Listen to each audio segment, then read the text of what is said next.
তো আমি আপনাদেরকে এই প্রসঙ্গে একটা কথা বোঝাই, একটু মাথায় রাখবেন। আমি এতক্ষণ ধরে বকে এসছি যে তকদীরের প্রতি আমাদের প্রশ্ন শূন্য বিশ্বাস চাই, সমালোচনা শূন্য বিশ্বাস চাই, কিন্তু কথা তকদীরের ব্যাপারে চলবে না। কথাগুলো মনে রাখুন, সঙ্গে একটা কথা শিখে রাখুন ভাই। চেয়ে চেয়ে চেয়ে চেয়ে যেটা পাই না ওইটার নাম তকদীর, আর না চেয়ে যেটা আকস্মাৎ ঘটে যাবে ওইটার নাম তকদীর। এই দুটো কথা মুখস্থ করুন। আবার বলছি, চেয়ে চেয়ে পাই না যেটা ওইটার নাম তকদীর, আর না চেয়ে যেটা ঘটে যায় ওইটার নাম তকদীর।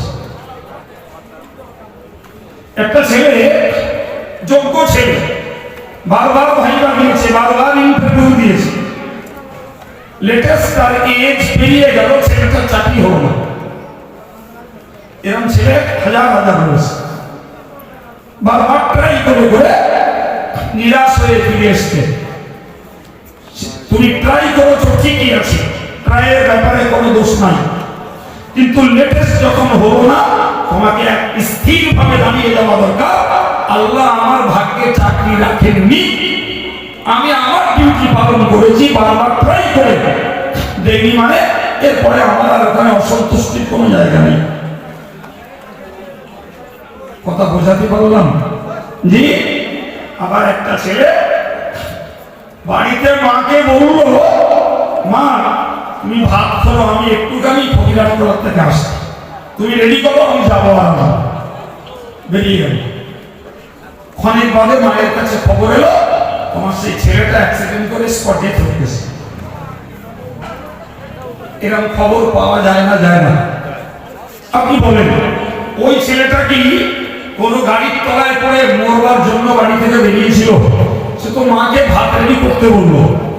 জি, তার মাও এ কথা একবারও মনের কাছে স্বপ্ন দেখিনি, ও বেটাও স্বপ্ন দেখিনি।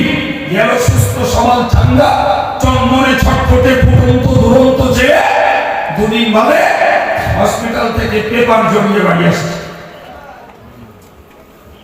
কারোর কাম্য নয়, কামনা নয়, ওটা ঘটে গেছে, ওইটার নাম তকদীর।